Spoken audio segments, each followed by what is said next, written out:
On Newswatch 16 at 5, we told you about public housing high rollers, wealthier families living in tax-paid public housing. But why are some public housing agencies ignoring recommendations from a federal agency that urges them to kick out high-income tenants? Newswatch 16's Matt Petrillo is live in Wilkes-Barre with that part of the story. Matt. Well, John and Julia, you're right. This is that federal audit. It recommends that housing authorities kick out those high-earning tenants. But Newswatch 16 discovered some housing authorities, like the Wilkes-Barre Housing Authority behind me, are flat out ignoring that report.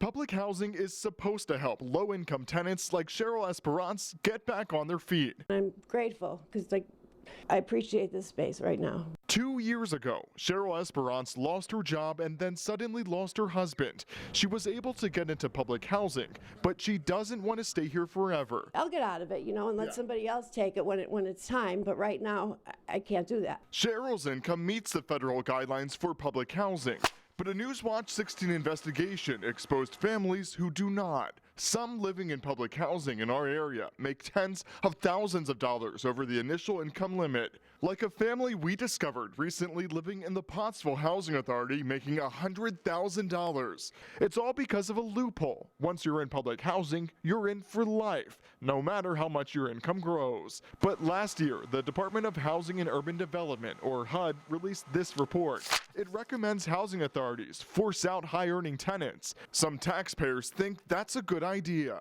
Well, sure, they should be kicked out if they're making that much money. They could just buy a condo or they could just buy a house. The Lackawanna Housing Authority is implementing those recommendations and already forced one family out. Obviously, if there's somebody out there who's in need of that unit, who's in desperately need of that unit, they should be having that unit. But Newswatch 16 found other housing authorities not complying, like the Wilkes-Barre Housing Authority.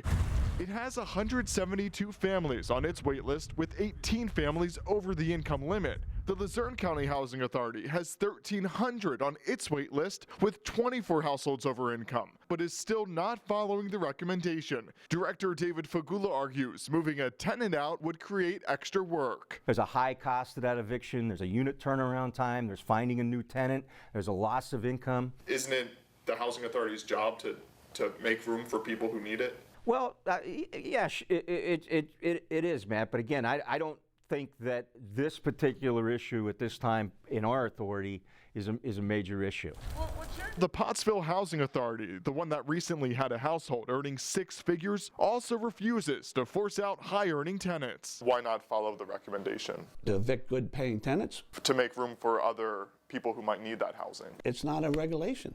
That's a suggestion. That's why Congressman Lou Barletta wants to change the recommendation of forcing out high earners into a mandate. I think we need to force HUD to not give local authorities the option to allow people to stay in public assistance when they don't need it.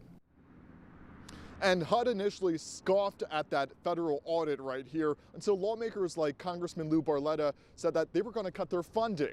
Now HUD is asking for public comment on what should be done to those high-earning tenants. Now we'll have a link to how you can comment on our website, WNEP.com.